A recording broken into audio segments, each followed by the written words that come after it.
It was a rainy Saturday afternoon when everything changed.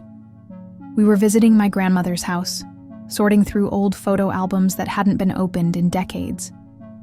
My 4-year-old daughter Sophia was playing quietly on the floor while my grandmother and I reminisced about family members who had passed away long before Sophia was born.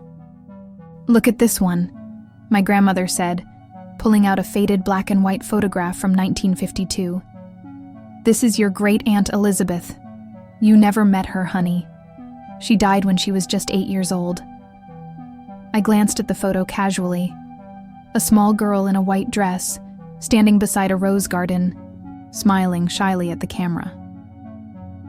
But when Sophia looked up from her toys and saw the photograph, her reaction stopped my heart. She gasped.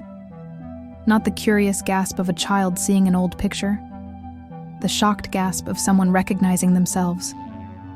"That's me," she whispered, her voice trembling. "What do you mean, sweetheart?" "That's me in the other life.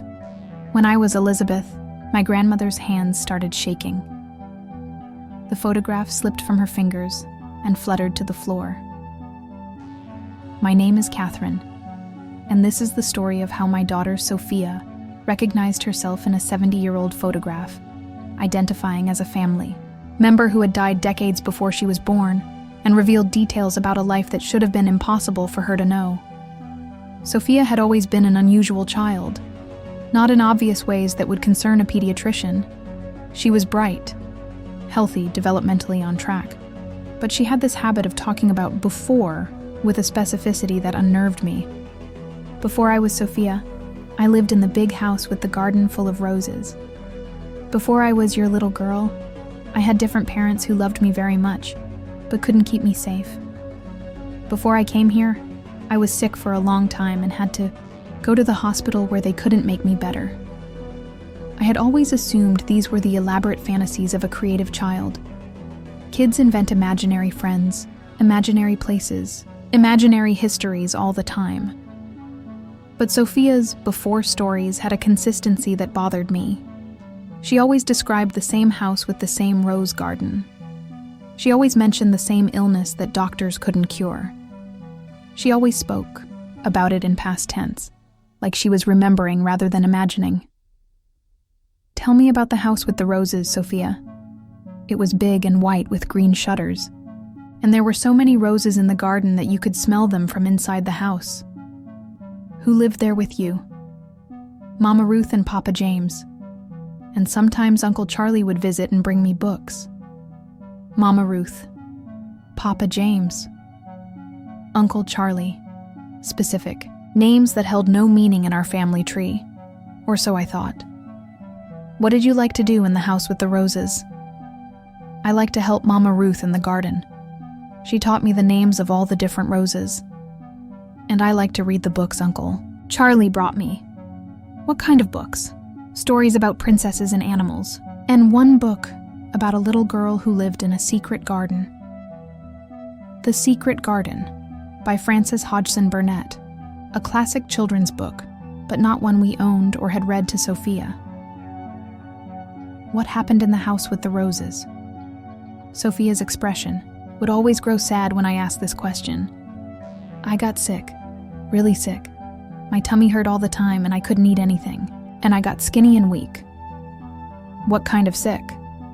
"The kind that makes you go to the hospital and stay there for a long time. The kind that makes grown-ups cry when they think you're not looking." "Terminal illness." My 4-year-old was describing terminal illness with the insight of someone who had lived through it. "Were you scared?" "A little. But Mama Ruth held my hand every day, and Papa James read me stories. And Uncle Charlie brought me new books even when I was too sick to read them."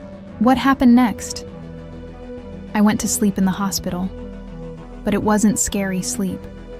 It was peaceful sleep.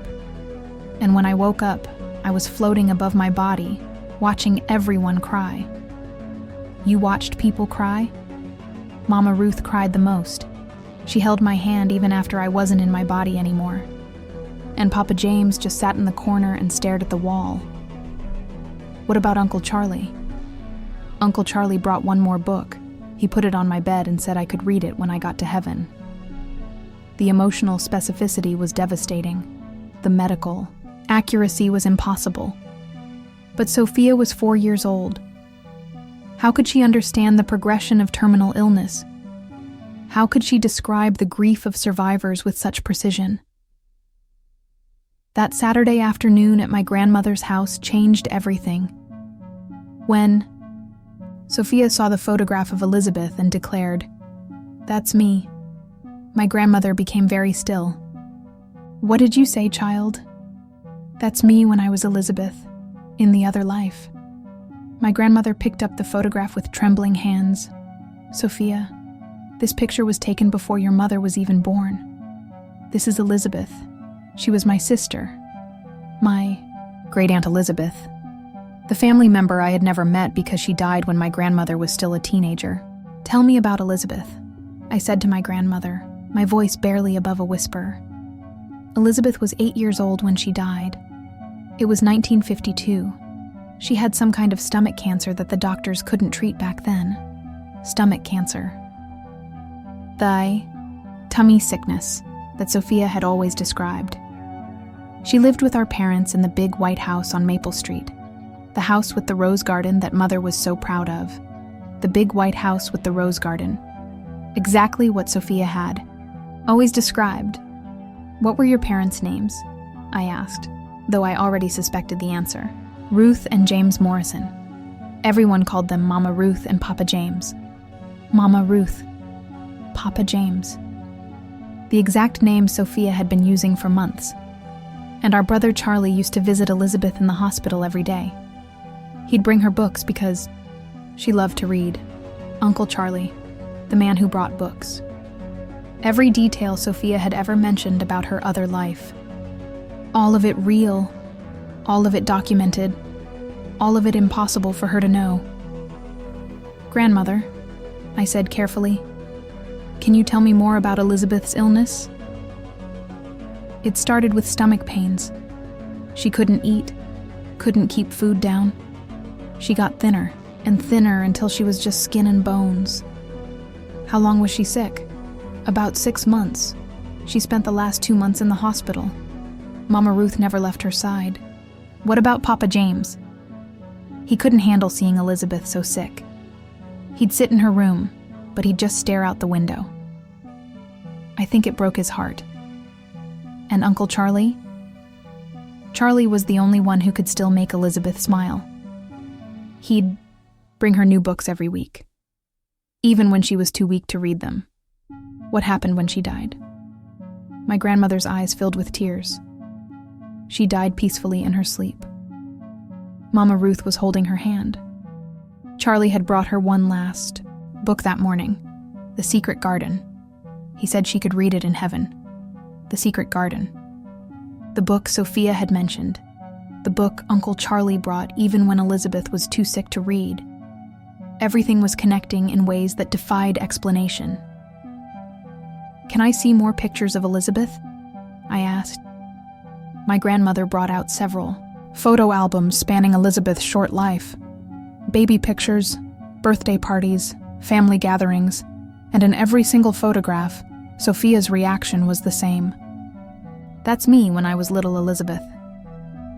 That's me at my birthday party when I turned 7. That's me with Uncle Charlie when he brought me the book about the white horse." She recognized every image with the familiarity of someone looking at their own family album. But these weren't her memories.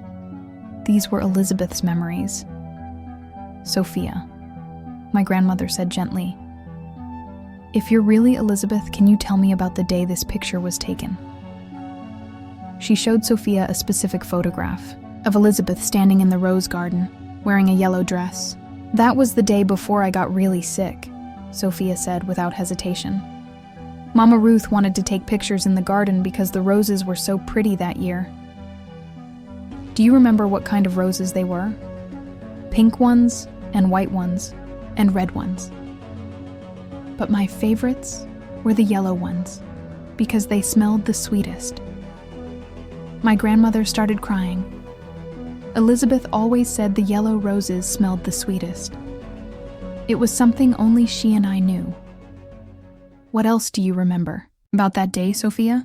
Uncle Charlie was coming to visit, and I was excited because he promised to bring me a new book. But that night my tummy started hurting, and it never stopped hurting after that. What book did Uncle Charlie bring? Black Beauty. About the horse. I only got to read the first chapter before I got too sick. My grandmother went to an old bookshelf and pulled out a worn copy of Black Beauty. Inside the front cover was an inscription. For Elizabeth, my brave little reader. Love, Uncle Charlie. May 1952. May 1952. 1 month before Elizabeth died. Sophia, how did you know about this book? Because Elizabeth loved it. She wanted to finish reading it, but she ran out of time.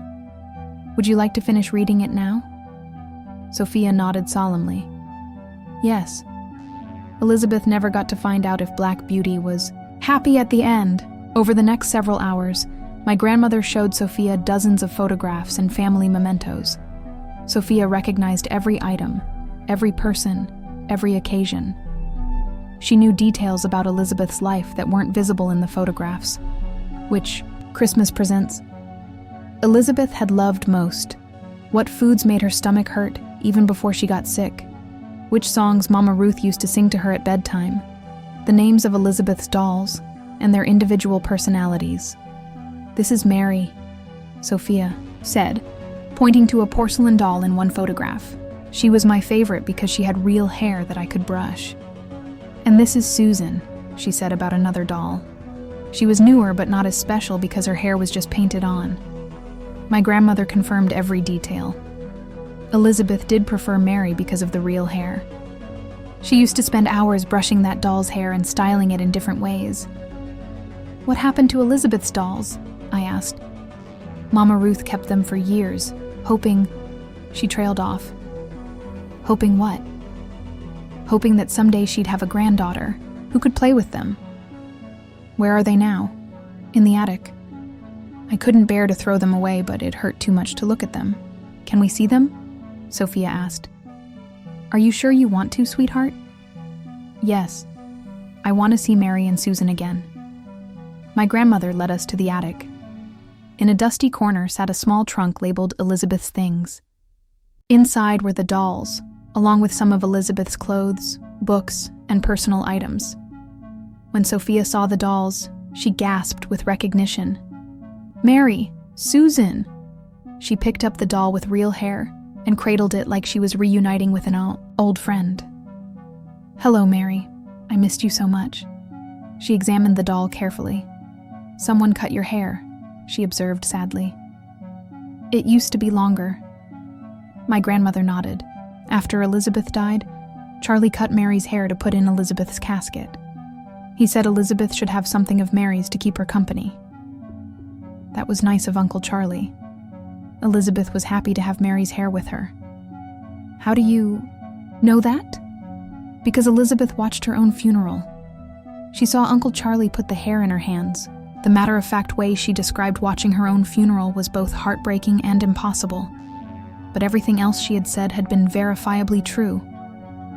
Why would this be different? What else did Elizabeth see at her funeral? Lots of people came. Everyone from church and all the neighbors. And Mama Ruth wore her black dress with the pearl buttons. Do you know what people said about Elizabeth? They said she was brave and sweet, and that she loved books more than any little girl they'd ever known. Is that how Elizabeth wanted to be remembered? Yes, but mostly Elizabeth wanted people to know that dying wasn't scary, because love doesn't end when your body stops working. What do you mean? Elizabeth could feel how much Mama Ruth and Papa James and Uncle Charlie loved her, even after she died. Love is stronger than death. That evening, my grandmother made a decision that surprised us all. Sophia, would you like to take some of Elizabeth's things home with you? Are you sure? I asked. Elizabeth's things have been waiting in that attic for 70 years. Maybe they were waiting for Elizabeth to come back. I'm not Elizabeth anymore, Sophia said gently. I'm Sophia now. but I have Elizabeth's love inside me. Then maybe Elizabeth's things can help Sophia remember that love. Sophia chose 3 items to take home. Mary, the doll with real hair. The copy of Black Beauty that Uncle Charlie had given Elizabeth. And a small journal where Elizabeth had tried to write stories before she got too sick. Elizabeth wanted to be a writer when she grew up, Sophia explained. Maybe Sophia can finish Elizabeth's stories. On the drive home, Sophia was unusually quiet. "Are you okay, sweetheart?" "I'm sad and happy at the same time." "Why sad?" "Because Elizabeth never got to grow up and be a writer like she wanted." "Why happy?" "Because now Sophia can grow up and write stories for both of us." "Do you think Elizabeth would like that?" "Yes, because stories don't die, even when the people who start them do." Over the next few months, Sophia's memories of being Elizabeth gradually faded. As with most children who claim to remember past lives, the detailed recollections became hazier as she got older. But certain things remained. Her love of books and stories. Her gentleness with dolls, and her insistence that they have real personalities. Her ability to find beauty in gardens and flowers. Her unusual maturity when discussing death and loss. And her certainty that love transcends physical existence. "Mama," she told me recently, "I don't remember being Elizabeth as much anymore." "Does that make you sad?" "A little, but it's okay because Elizabeth got to share her love with me before the memories went away." "What did Elizabeth share with you?" "The feeling of being loved so much that even dying couldn't make it stop." "And what will you do with that feeling?" "Love other people that much. So when Sophia dies someday, her love will keep going too." We still visit my grandmother regularly. Sophia plays with Elizabeth's dolls and reads Elizabeth's books. She's working on finishing the stories in Elizabeth's journal, though she calls them our stories now. Elizabeth started them, and Sophia is finishing them, she explains. That's how stories work. Someone starts them, and someone else continues them. My grandmother has become a different person since meeting Sophia. The grief she carried for 70 years has transformed into something lighter. "I spent my whole life missing Elizabeth," she told me, "but now I know she's not really gone." "Do you really believe Sophia is Elizabeth reincarnated?" "I believe love finds a way to continue. Whether you call it reincarnation or something else, Sophia carries Elizabeth's love. That's what matters. Has it changed how you think about death?" "Completely. I used to think death was the end of everything. Now I think it's just the end of one chapter." "What do you think happens next?" "I think our love gets passed on to the people who need it most. Elizabeth's love found its way to Sophia. Someday, Sophia's love will find its way to someone else." Last week, Sophia asked if we could plant a rose garden, like the one Elizabeth had. "No, like the one Sophia wants. But I'll plant some yellow roses because Elizabeth loved how they smelled." "Why is it important to have roses?" "Because flowers are like love. They grow, they're beautiful for a while, and then they die. But they leave seeds that grow into new flowers." Is that what happened with Elizabeth's love? Yes. Elizabeth's love was the seed, and Sophia is the new flower. What will happen to Sophia's love? It will make seeds too. Love always makes seeds. Tonight, Sophia is sleeping peacefully in her bed, surrounded by Elizabeth's dolls and books. She no longer claims to be Elizabeth. She's fully Sophia now, with her own dreams and personality and future. But she carries within her something precious. The knowledge that love transcends individual lifetimes, that connections can survive death, that sometimes when we look at old photographs, we're not just seeing the past, we're seeing the eternal. "Mama," she said to me at bedtime, "do you think there are other children who remember being someone else?" "Maybe." "Why?" Because maybe that's how love stays alive forever, by finding new people to live inside. Do you think you'll remember being Sophia in your next life? I hope so, because Sophia is learning so many good things about love. What kind of things? That love makes you brave when you're scared. That love makes dying not so scary. And that love is the only thing that's stronger than forgetting. So I ask you this. When a child looks at a 70-year-old photograph and declares with certainty, "That's me," when they recognize faces they've never seen, places they've never been, lives they've never lived, when they carry memories that belong to someone who died before they were born, when they somehow become the continuation of a love story that death couldn't end, do you dismiss it as coincidence? Or do you consider that maybe consciousness is more than brain activity? That memory might transcend individual minds? That love might create connections so strong they survive the death of the body? That recognition might be deeper than this lifetime's experience? I used to think death erased everything. Now I wonder if love erases nothing. If the deepest connections we make create imprints that survive physical death. If consciousness itself might be like an old photograph, capturing moments, too precious to lose forever. And sometimes, if we're very fortunate, someone looks at that photograph and says, "That's me." Not because they're living in the past, but because the past is living in them. The rest is just recognition. And recognition might be the most powerful force in the universe. The force that connects us across time, across death, across the impossible, boundaries between one life and the next. Some photographs capture more than images. They capture souls, and some souls refuse to be forgotten.